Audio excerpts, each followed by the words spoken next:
नमस्कार दोस्तों, स्वागत है आपका हमारे चैनल पे। आज हम शुरुआत कर रहे हैं भौतिक विज्ञान यानी फिजिक्स की। मेरे गांव के कुछ बच्चों ने मुझसे कहा था कि आप सर फिजिक्स की और केमिस्ट्री की वीडियो डालिए, तो मैं आज फिजिक्स की शुरुआत कर रहा हूं। आज हम सिर्फ इंट्रोडक्शन देखेंगे, फिजिक्स का वास्तविक जीवन में क्या उपयोग होता है ये समझेंगे। और आपके एनसीईआरटी की क्लास 11th में जो फिजिक्स की बुक्स दी हुई हैं उनमें 15 टॉपिक्स हैं, 15 चैप्टर हैं, उन चैप्टर्स के नाम देख लेंगे। आज सिर्फ इंट्रोडक्शन देखेंगे। तो सबसे पहले हम बात करते हैं फिजिक्स यानी भौतिक विज्ञान की परिभाषा या इसका रियल मतलब, वास्तविक मतलब क्या होता है। भौतिक विज्ञान, भौतिक और विज्ञान दो शब्द हैं। भौतिक विज्ञान समझने से पहले विज्ञान का मतलब समझते हैं। देखिए, दो शब्द हैं, ज्ञान और विज्ञान। आप परिभाषा तो आपने रटी ही होगी 9th 10th क्लास तक। प्रकृति के विशिष्ट ज्ञान को विज्ञान कहते हैं। आज ज्ञान और विज्ञान में अंतर समझिए पहले, फिर विज्ञान के कौन कौन से भाग हैं उन्हें समझने की कोशिश कीजिए, और भौतिक विज्ञान के क्या उपयोग हैं वो भी समझने की कोशिश करिए। सबसे पहले समझते हैं कि ज्ञान का मतलब क्या होता है और विज्ञान का मतलब क्या होता है। मान लीजिए कि आप किसी पेड़ के नीचे बैठे हैं और पेड़ सेब या फलों का पेड़ है, और उस पे से एक अचानक से सेब गिरता है और आपके सर पे आके लगता है। तो आपको बस ज्यादा सोचा नहीं है आपने उसके बारे में, बस इतना देख लिया कि हाँ भाई सेब गिरा है, तो आपको जानकारी हो गई कि ऊपर अगर कोई फल टूटता है तो वो ऑटोमेटिक नीचे ही आता है। यानी सेब अगर गिर गया, ये आपको एक तरीके से ज्ञान हो गया कि कोई भी वस्तु अगर ऊपर से आती है तो वो ऑटोमेटिक नीचे की तरफ आएगी, धरती की तरफ आएगी। लेकिन इसमें आप कारण समझने लग जाएं, कारण क्यों होता है ऐसा, यानी विशिष्ट ज्ञान। ज्ञान तो है आपको कि सेब गिर रहा है, लेकिन इसका कारण नहीं पता है और उस कारण को समझने की कोशिश करते हैं, उसे बोलते हैं विज्ञान। विज्ञान का मतलब हुआ उसी विषय का विशिष्ट ज्ञान। आइजैक न्यूटन जी थे, पेड़ के नीचे बैठे थे, पेड़ से सेब गिरा, उन्होंने देखा, सोचना शुरू किया कि ऐसा क्यों होता है। इसी के सिद्धांत के आधार पर उन्होंने एक पूरा गुरुत्वाकर्षण बल का नियम दे दिया, जिसके अनुसार सारी वस्तुएं एक दूसरे को आकर्षित करती हैं। तो विज्ञान का मतलब होता है, नॉर्मली ज्ञान आपको जानकारी प्राप्त होना यानी नॉलेज प्राप्त होना। नॉलेज सही है गलत इस बात का पता नहीं होना ज्ञान में आपको पता नहीं होता नॉलेज सही है गलत, लेकिन विज्ञान में आपको उस नॉलेज या ज्ञान की एक एक बिंदु की गहराई तक जाना होता है।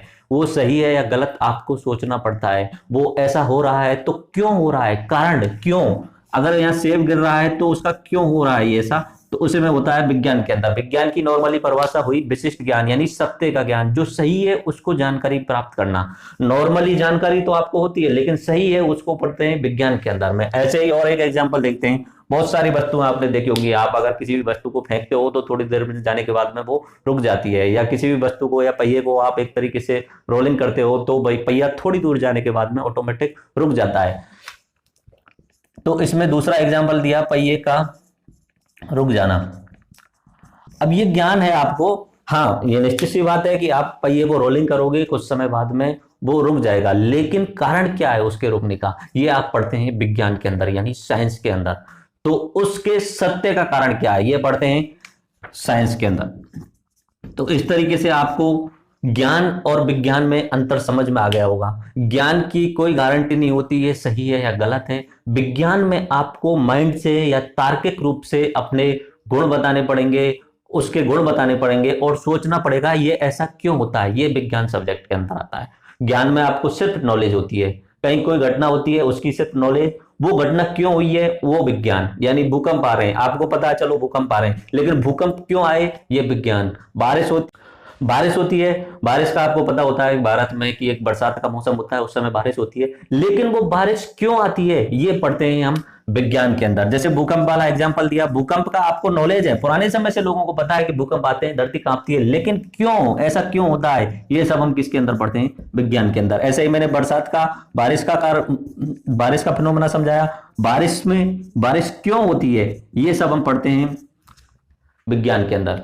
तो विज्ञान अपने तार्किक रूप से प्रकृति के नियमों को समझने की प्रक्रिया है यानी विशिष्ट ज्ञान है। अब विज्ञान को हम नॉर्मली दो भागों में बांटते हैं। विज्ञान नॉर्मली दो भागों में बांटा जाता है, आपने सुना ही होगा। तो विज्ञान के दो भाग हैं, एक होता है भौतिक विज्ञान और दूसरा होता है आध्यात्मिक विज्ञान। साइंस के दो भाग हुए, भौतिक विज्ञान और आध्यात्मिक विज्ञान।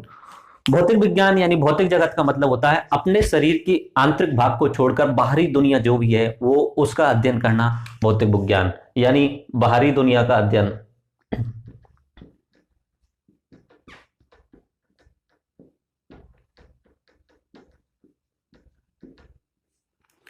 और आध्यात्मिक विज्ञान का अर्थ होता है अपनी आंतरिक ज्ञान प्राप्त करना, अपने शरीर के अंदर के क्रियाओं के बारे में जानना, अपने आंतरिक ज्ञान को प्राप्त करना, ये होता है आध्यात्मिक ज्ञान यानी आंतरिक दुनिया का अध्ययन।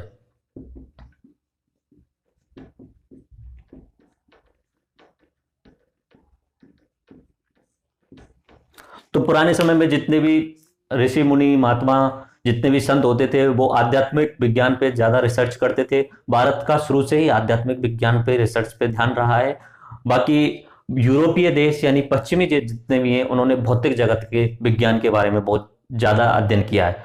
तो भारत का नॉर्मली आंतरिक दुनिया यानी आध्यात्मिक विज्ञान में, और पश्चिमी जितने भी देश हैं, यूरोपीय जितने भी देश हैं, उन्होंने भौतिक विज्ञान यानी बाहरी दुनिया का अध्ययन किया है। तो अब बाहरी दुनिया के अध्ययन के अंदर सारी सब्जेक्ट आ जाती हैं। देखो भौतिक विज्ञान एक इतना बड़ा सब्जेक्ट है, आपके सिलेबस में एनसीईआरटी में जो दिया हुआ है वो तो नॉर्मली छोटा सा पार्ट होता है, मतलब साइंस के नियमों को समझने के, कौन कौन से रूल्स साइंस फॉलो करती है। लेकिन भौतिक विज्ञान एक्चुअली में एक बहुत ही वास्ट सब्जेक्ट है। भौतिक विज्ञान के अंदर आप जितनी भी सब्जेक्ट पढ़ते हो वो उसी के अंदर समाहित हो जाती हैं।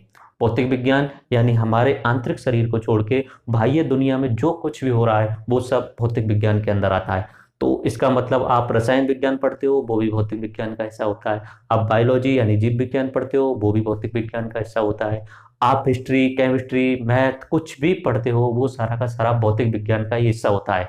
लेकिन हमें 11th-12th में सिर्फ भौतिक विज्ञान में साइंस के कुछ फिक्स नियम हैं, उन नियमों के बारे में पढ़ना होता है। तो यह याद रखना, भौतिक विज्ञान एक वास्ट सब्जेक्ट है। आप देख सकते हैं आगे जब आप समझेंगे तो उस समय पता चलेगा कि आपको फिजिक्स, मैथ, केमिस्ट्री, बायोलॉजी आपस में एक दूसरे से इंटरकनेक्टेड हैं। हमारे साथ एजुकेशन सिस्टम की सबसे बड़ी प्रॉब्लम ये होती है कि आपको बचपन से रट्टाफिकेशन सिखाया जाता है। आपकी आंखों को इस तरीके से कर दिया जाता है, इस साइड में पट्टा लगा दिया, इस साइड में पट्टा लगा दिया, और आपको बोल दिया है किताब का रट्टाफिकेशन करना है, उसके अलावा आपको कुछ भी नहीं सोचना है। यानी आप अन्य सब्जेक्ट के बारे में सोच नहीं सकते हो। आप हर सब्जेक्ट को साइलोज में यानी विभाजित करके पढ़ते हो। हर सब्जेक्ट यानी फिजिक्स पढ़ रहे हो तो फिजिक्स का आप उस समय ऐसा समझते हो कि केमिस्ट्री से कोई रिलेशन नहीं है, लेकिन एक्चुअली में फिजिक्स और केमिस्ट्री का रिलेशन बहुत गहरा है। फिजिक्स और बायोलॉजी का रिलेशन बहुत गहरा है। फिजिक्स और मैथ का रिलेशन बहुत गहरा है। मैं कोशिश ये करूंगा आपके चारों तरफ जो पट्टा लगा हुआ है इधर ना देखना और इधर ना देखने का, उस पट्टे को हटाया जाए और आपको 360 डिग्री घुमा के बढ़ाया जाए। यानी मैं जब फिजिक्स के टॉपिक पढ़ाऊंगा उनका अगर कहीं इतिहास में रेफरेंस है तो मैं इतिहास से कनेक्ट करूंगा उस सब्जेक्ट को, उस टॉपिक को। अगर उनका केमिस्ट्री में कहीं रेफरेंस है तो उनको मैं केमिस्ट्री से रेफरेंस लूंगा, और बायो से अगर रेफरेंस है तो बायो से कनेक्ट करूंगा। यानी आप कोई भी टॉपिक पढ़ेंगे, फिजिक्स का, केमिस्ट्री का, बायो का, मैथ का, मैं आपको उन टॉपिक्स को बाकी जितनी भी सब्जेक्ट में वो टॉपिक आता है उससे कनेक्ट करने की कोशिश करूंगा। आप साइलोज की तरह ना देखें, अलग अलग विषय की तरह ना देखें इन सब्जेक्ट्स को। जैसे फिजिक्स है, फिजिक्स को ऐसा ना समझें कि ये कोई अंतरिक्ष से गिरी हुई किताब है जिसमें ये सारी चीजें हैं, सूत्र हैं, ये नियम नाम है, रट्टाफिकेशन करना है, बिल्कुल नहीं है। फिजिक्स बहुत आसान सब्जेक्ट है, आपको सिर्फ समझना है। फिजिक्स आपके चारों ओर जो घटनाएं हो रही हैं उनका ही नियम है, सिर्फ उन्हीं नियम है। लेकिन बाकी किताब में कुछ भाषा थोड़ी कठिन हो जाती है और आपको लगता है कि इसका फिजिक्स का कोई रियल लाइफ से कोई मतलब नहीं है, तो आप उसका रट्टाफिकेशन करने लगते हो। मेरे साथ में चलिए, मैं आपको कोशिश करूंगा बिल्कुल जीरो लेवल से लेके चलूंगा और आप आईआईटी और नीट के एग्जाम के हिसाब से फिजिक्स, केमिस्ट्री में जो जो टॉपिक्स आते हैं उस लेवल तक पहुंचाने की कोशिश करूंगा। तो बताया मैंने फिजिक्स यानी भौतिक विज्ञान और स्पिरिचुअल साइंस यानी आध्यात्मिक विज्ञान। भारत का आध्यात्मिक विज्ञान पे बहुत ज्यादा ध्यान रहा है और भौतिक विज्ञान पे इतना ज्यादा ध्यान नहीं रहा। देखो लाइफ का अल्टीमेट गोल होता है, लाइफ का अंतिम उद्देश्य होता है खुशी प्राप्त करना। आप 11th क्लास में पढ़ रहे हो, 12th क्लास में पढ़ रहे हो, उस समय आपका लाइफ का अल्टीमेट गोल है 11th में अच्छे मार्क्स लाना, 12th में अच्छे मार्क्स लाना। लेकिन फाइनल जो गोल है लाइफ का, अंतिम गोल, वो है खुशी प्राप्त करना। आपके 11th में अच्छे मार्क्स आएंगे तो आपको खुशी मिलेगी, आपके फैमिली वालों को खुशी मिलेगी। ऐसे 12th में अगर आपका सिलेक्शन हो जाता है नीट में, आईआईटी में, तो आपके घर वालों को खुशी मिलेगी, आपको खुशी मिलेगी। सिलेक्शन लाना आपका अंतिम उद्देश्य नहीं है, आपका लाइफ का अंतिम उद्देश्य होता है खुशी प्राप्त करना। आप अगर बाद में डॉक्टरी करने के बाद में या इंजीनियरिंग करने के बाद में या कभी गवर्नमेंट जॉब पकड़ते हो, तो उसमें भी आपका उद्देश्य फाइनली वो नहीं होता है कि मुझे जॉब करना है, आपका अंतिम उद्देश्य होता है खुशी प्राप्त करना, यानी अल्टीमेट गोल है हैप्पीनेस। तो हैप्पीनेस मेरे साथ पढ़िए, मैं उस तरीके से समझाऊंगा फिजिक्स को, केमिस्ट्री को, कि आप ऑटोमेटिक हैप्पीनेस की तरफ कदम बढ़ाएंगे। आप अगर जॉब करते हैं, जॉब से आपको पैसा मिलता है और पैसे से आप भौतिक जगत की सामान खरीदते हो, जैसे टीवी, फ्रिज, कूलर, पंखा, ये सारी चीजें, और इनसे आपको खुशी मिलती है। तो लाइफ का अल्टीमेट गोल होता है हैप्पीनेस। दोनों ही साइंस का अल्टीमेट उद्देश्य होता है हैप्पीनेस। भौतिक विज्ञान में जितनी भी भौतिक वस्तुएं हैं वो आप खुशी के लिए लेते हैं, और आध्यात्मिक विज्ञान कहता है कि भौतिक जगत की वस्तुओं को छोड़ दीजिए, आध्यात्मिक विज्ञान यानी खुद के अंदर को समझ लीजिए, ऑटोमेटिक खुशी मिलेगी। दोनों ही अपनी जगह सही है, हमें किसी से कंपैरिजन नहीं करना है यहाँ पे। अब हम बात करते हैं भौतिक विज्ञान और आध्यात्मिक विज्ञान के एवोल्यूशन की। उससे पहले हम मानव का एवोल्यूशन, इंसान का एवोल्यूशन देख लेते हैं। इंसान का एवोल्यूशन देखने के लिए मैं वर्ल्ड का मैप बनाऊंगा, मेरे पास है मैप। वर्ल्ड के मैप में मैं आपको समझाने की कोशिश करूंगा ह्यूमन एवोल्यूशन यानी मानव का विकास किस तरीके से हुआ। ये मेरे पास मैप है, मैं इसे लगा देता हूं। तो शुरू करते हैं हम यहाँ से। ये विश्व का नक्शा है, यहाँ एशिया महाद्वीप है, इधर अफ्रीका महाद्वीप है, उत्तरी अमेरिका है, दक्षिणी अमेरिका है, अंटार्कटिका है, यूरोप है और ऑस्ट्रेलिया है। तो बताया जाता है साइंस के हिसाब से, प्रयोगों के हिसाब से, कि मनुष्य का जो जन्म हुआ था सबसे पहले अफ्रीका महाद्वीप में, यहाँ पे इथोपिया नाम का एक देश है, वहां पे साइंस के हिसाब से बताया जाता है, प्रयोगों के आधार पे मनुष्य का जन्म जो हुआ था वो इथोपिया नाम के एक देश में हुआ था। मनुष्य ने इथोपिया नाम के देश से निकल के आगे इस साइड में अपनी बस्तियां बनाना शुरू किया, यहाँ पे एक नई सभ्यता बनाई थी। इधर भारत की साइड में आए थे, इधर मेसोपोटामिया, यहाँ चीन की तरफ पहुंचे थे और इधर यूरोप की तरफ पहुंचे थे। मनुष्य आज से 500 साल पहले तक यूरोप, उत्तरी अमेरिका और दक्षिण अमेरिका की साइड में नहीं जा पाया था, क्योंकि बीच में समुद्र का रास्ता आ जाता है और समुद्र पार करना पुराने समय पे बहुत ही ज्यादा खतरनाक था। तो जितनी भी सभ्यताएं मनुष्य ने बनाई पुराने समय पे, वो सारी की सारी अफ्रीका, एशिया और यूरोप के अंदर बनाई थी। देखो, सभ्यता शब्द बोला है तो सभ्यता का मैं मतलब समझा देता हूँ। देखो, पुराने समय पे जो मनुष्य था वो एक तरीके से जानवरों की तरह रहता था। खाना जो मांस के रूप में खाता था, उसके लिए खाने के लिए कोई एक फिक्स शेड्यूल नहीं होता था। उस समय गेहूं या चावल या खेती वगैरह तो जानते ही नहीं थे। खाना जो था मांस खाता था, दूसरे जानवरों को मार के खाता था। घर जो थे उनके पास थे नहीं, कपड़े पहनना उसे आता नहीं था, कपड़े पहनता भी नहीं था, पहनता था तो पेड़ पौधों की पत्तियों से अपने शरीर को ढक लेता था। लेकिन ओरिजिनली उतने ज्यादा कपड़े पहनने का उन्हें शौक भी नहीं था, क्योंकि उस समय वो जानते ही नहीं थे कपड़े पहनने का मतलब क्या होता है।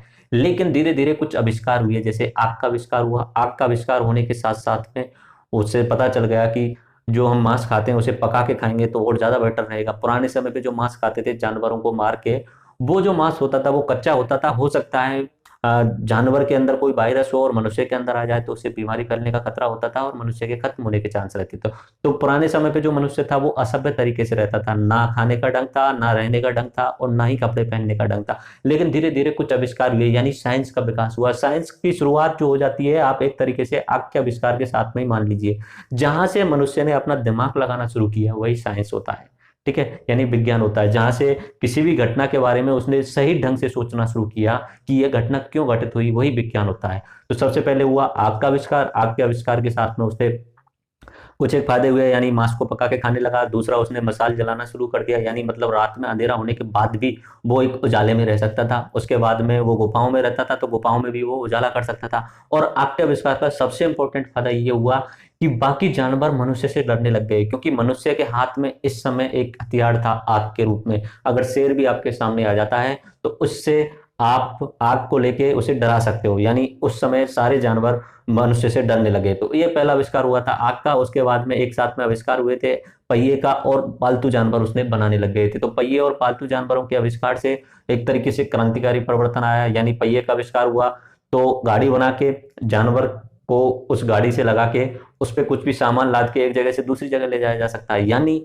जिंदगी आरामदायक हो गई। अब उसे अपनी पीठ पे ले जाना नहीं पड़ेगा, यानी जिंदगी बहुत आसान हो गई। उसके बाद में आविष्कार हुआ पालतू जानवर का। मैं बताया था पालतू जानवरों को पालतू बनाने लगा है। तो अगर जैसे यहाँ से और आपको 100 किलोमीटर दूर जाना है तो पहले आपको पैदल जाना था, लेकिन अभी आपने घोड़े को पालतू बना लिया तो आपके समय की बचत हो गई। तो इसका मतलब ये हुआ कि आप आरामदायक जीवन भी जी रहे हो और समय की बचत भी हो रही है। जैसे ही आरामदायक जीवन होता है, समय की बचत होती है, उसके साथ में ही मनुष्य सोचना शुरू कर देता है, माइंड का यूज करना शुरू कर देता है। और जब माइंड शुरू होता है तभी साइंस का विकास हो जाता है।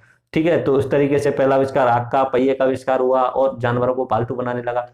उसके बाद में सबसे इंपॉर्टेंट बायोलॉजिकल प्रोसेस, पहली जो बायोलॉजिकल प्रोसेस मानी जाती है वो मानी जाती है खेती का आविष्कार। यानी पुराने समय पे मनुष्य को पता नहीं होता ये जो फसलें हैं इन्हें एक ही साल में, हर साल के अंतराल में बार बार यहीं पे उगाया जा सकता है। यानी गेहूं की फसल, चावल की फसल, जौ की फसल, ये सारी फसलों का आविष्कार हुआ। पहले मनुष्य पेड़ पौधों से फल खाता था या जानवरों को मार के खाता, लेकिन जिस समय मनुष्य को पता चला कि ऐसी फसलें भी होती हैं, ऐसी घासें भी होती हैं जिन्हें उगाया जाता है, उगाया जा सकता है और एक जगह पे रह के खाना भी खाया जा सकता है, तो वो कृषि का आविष्कार हुआ था। तो उस तरीके से मनुष्य ने 3 आविष्कार किए, आग का, पहिए का, जानवरों को पालतू बनाने लगा और कृषि का आविष्कार। इसके साथ साथ में मनुष्य ने सोचना शुरू किया।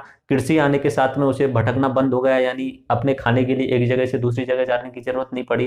तो एक तरीके से उसका जीवन स्थायी हो गया, सोचना शुरू कर दिया, उसने कपड़े पहनने शुरू कर दिए, मकान बनाने लग गया। यानी उसका रहने का ढंग जो पहले असभ्य था अब वो सभ्य हो गया, यानी सभ्यताओं का निर्माण हो गया। तो मैं यहाँ पे सभ्यता इसलिए बता रहा हूं क्योंकि साइंस का इजाद यानी साइंस का शुरुआत जो हो रही है वो उन सभ्यताओं के साथ में ही हो रही है। मैं आपको जरूरी है ये बताना, भले ही आपको लगे कि इसका फिजिक्स से कोई रिलेशन नहीं है, लेकिन साइंस जब से शुरू हो रहा है तब से ही आपको साइंस के बारे में पढ़ना चाहिए। तो सबसे पहली शुरुआत में जो सभ्यताएं बनी थी उन सभ्यताओं के बारे में बता देता हूं मैं। कुल मिला के 6 के आसपास सभ्यताएं मानी जाती हैं। पहली सभ्यता यहाँ पे इस जगह पे एक देश है, उसका नाम है मिस्र। मिस्र का नाम आपने सुना होगा, उसे इंग्लिश में बोलते हैं इजिप्ट। अफ्रीका महाद्वीप के अंदर आता है मिस्र। तो यहाँ पे एक सभ्यता बनी थी मिस्र की सभ्यता। मिस्र की सभ्यता आपने सुना होगा, मम्मी वगैरह ऐसे कुछ नाम करके, या मिस्र के पिरामिड। तो मिस्र के पिरामिड उसी सभ्यता के समय के प्रसिद्ध हैं। उसके बाद में यहाँ पे इस जगह पे 2 देश हैं, इराक और ईरान। इराक और ईरान, इन दोनों देशों के बीच में जो सभ्यता बनी थी उसका नाम था मेसोपोटामिया की सभ्यता। भारत के बारे में आप जानते ही हो, यहाँ सिंधु नदी है, सिंधु नदी के किनारे एक सभ्यता बनी थी और उस सभ्यता का नाम था सिंधु घाटी सभ्यता यानी हड़प्पा सभ्यता। इस साइड में चीनी सभ्यता, चीन देश में चीनी सभ्यता। उसके बाद में यूरोप की आपको 2 सभ्यताओं के नाम याद रखने पड़ेंगे और वो 2 सभ्यता साइंस की दृष्टि से बहुत ही ज्यादा इंपॉर्टेंट हैं। जितने भी भौतिक जगत के आविष्कार हुए हैं उन 2 सभ्यताओं की ही देन है। वो 2 सभ्यताएं, यहाँ पे ये देश है इटली नाम का और इटली की राजधानी है रोम। यहाँ पे एक सभ्यता बनी थी, उसका नाम था रोमन सभ्यता। और इसके पास में यहाँ पे आपको ये दिख रहा होगा, ये वाला क्षेत्र, यहाँ पे एक देश है, उसे बोलते हैं यूनान या ग्रीस। ग्रीस इंग्लिश में बोलते हैं, हिंदी भाषा में यूनान। अलेक्जेंडर यानी सिकंदर का नाम सुना होगा, वो यूनान का ही था। तो ये सभ्यता यूनानी सभ्यता है, ये यूनानी सभ्यता। तो कुल मिला के आपको 6 सभ्यताओं के बारे में आपको याद रखना है। नॉर्मली मैं 2 भागों में बांट सकता हूँ इस सभ्यताओं को। इस साइड वाली सभ्यता पश्चिमी दिशा है तो पश्चिमी सभ्यता, और इधर वाली पूर्वी दिशा होने के कारण पूर्वी सभ्यता। मेसोपोटामिया, सिंधु घाटी और चीनी सभ्यता ये पूर्व की सभ्यताएं हैं। इजिप्ट यानी मिस्र, यूनान और रोमन सभ्यता ये पश्चिम की सभ्यताएं। तो जितने भी पुराने समय के आविष्कार माने जाते हैं साइंस के, ज्यादातर यूनान और रोमन सभ्यता के माने जाते हैं। मैं जैसे जैसे आगे बात चलेगी, जैसे कि ये साइंस शब्द है, आप साइंस शब्द को ही देख लीजिए। विज्ञान में जो शब्द है साइंस, साइंस का मतलब होता है टू नो यानी जानना। और ये जो शब्द है साइंस, ये लिया हुआ है ग्रीक भाषा से, और ग्रीक जो भाषा है वो यहाँ पे यूनान की जो भाषा थी उसे बोलते थे ग्रीक भाषा।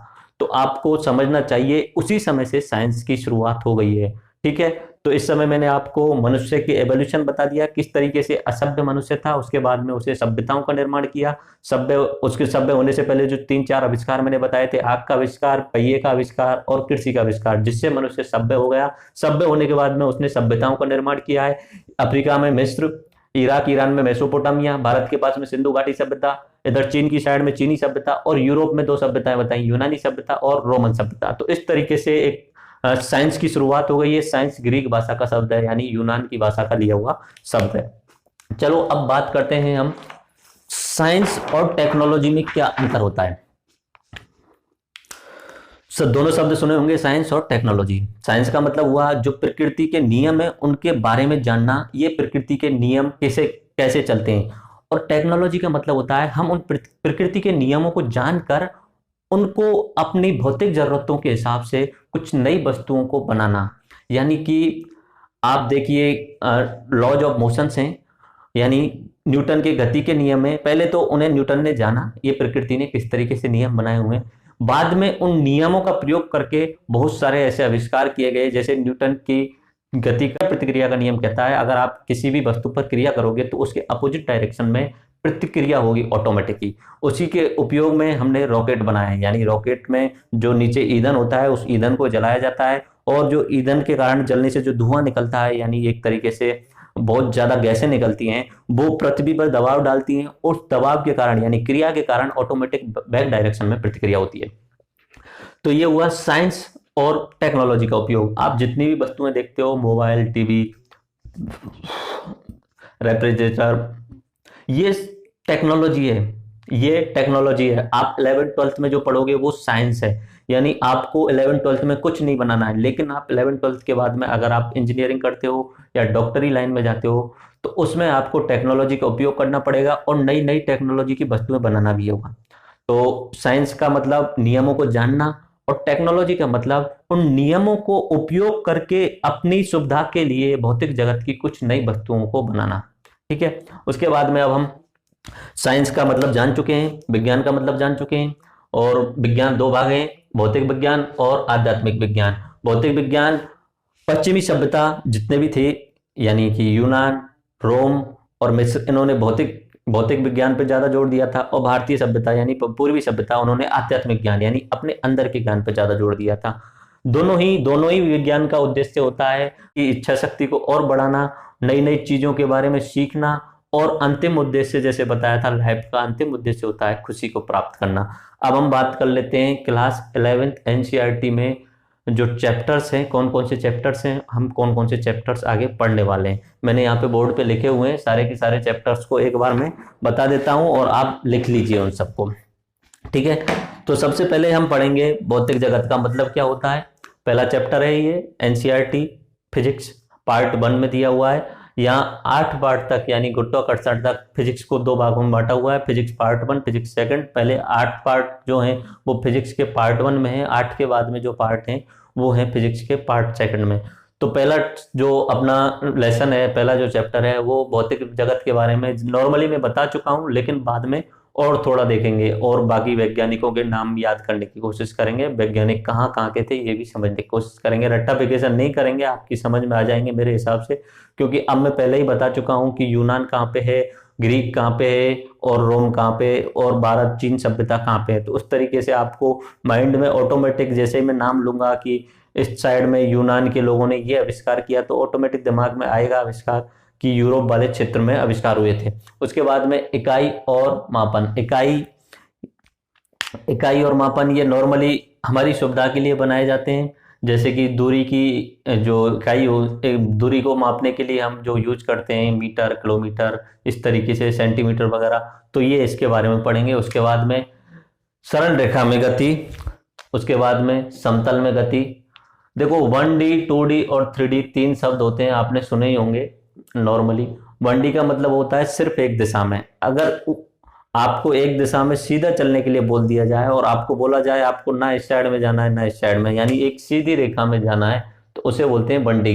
हम जो तीसरे चैप्टर में पढ़ेंगे सरल रेखा में गति, ये सरल रेखा है, इसमें गति के क्या क्या नियम है ये इसमें पढ़ेंगे। उसके बाद में होता है 2D, यानी 2 दिशाओं में, अगर x दिशा इधर है, y दिशा ये है, तो ये जो पूरा क्षेत्र बन रहा है इसमें जो गति होगी इस तरीके से कहीं भी कोई व्यक्ति जा सकता है, तो इस गति को पढ़ेंगे हम समतल में गति। 1D 2D और 3D होता है x y z, यानी हम और आप वास्तविकता में 3D के अंदर में होते हैं। x दिशा होती है इस तरीके से, y दिशा होती है इस तरीके से, और z दिशा होती है बाहर की तरफ। ये बोर्ड जो है ये समतल है, इस समतल पे अगर किसी चींटी को चलने के लिए बोल दिया जाए तो वो होगी समतल की गति। तो उसमें हम 4th चैप्टर में पढ़ेंगे मोशन इन प्लेन में।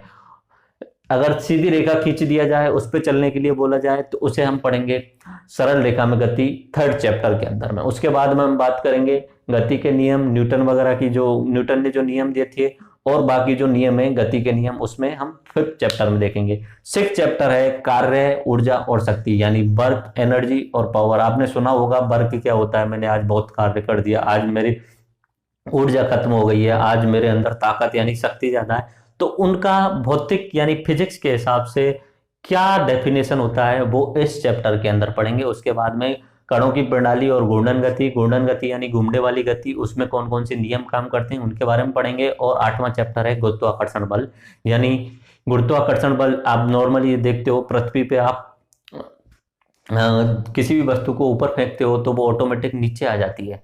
तो गुरुत्वाकर्षण बल होता है, उस गुरुत्वाकर्षण बल के बारे में पढ़ेंगे।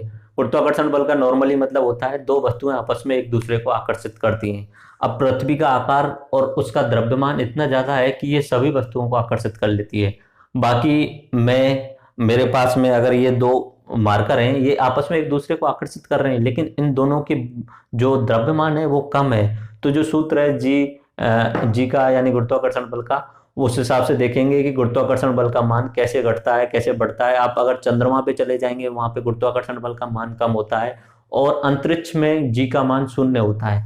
ठीक है, तो इस तरीके से हम 8 चैप्टर के अंदर फिजिक्स के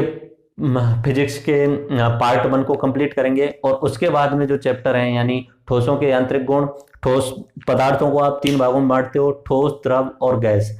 तो उसके ठोसों के यांत्रिक गुण यानी मैकेनिकल प्रॉपर्टीज और सॉलिड, उसके बाद में द्रवों के यांत्रिक गुण, द्रव कौन कौन से गुण दर्शाते हैं, उसके बाद में पदार्थों के ऊष्मागतिकी नियम, पदार्थ को अगर गर्म किया जाए उसमें से ऊष्मा निकलेगी, हीट निकलेगी, तो उसके आधार पे ऊष्मा गति के कौन कौन से नियम है, गुण कौन कौन वो देखेंगे।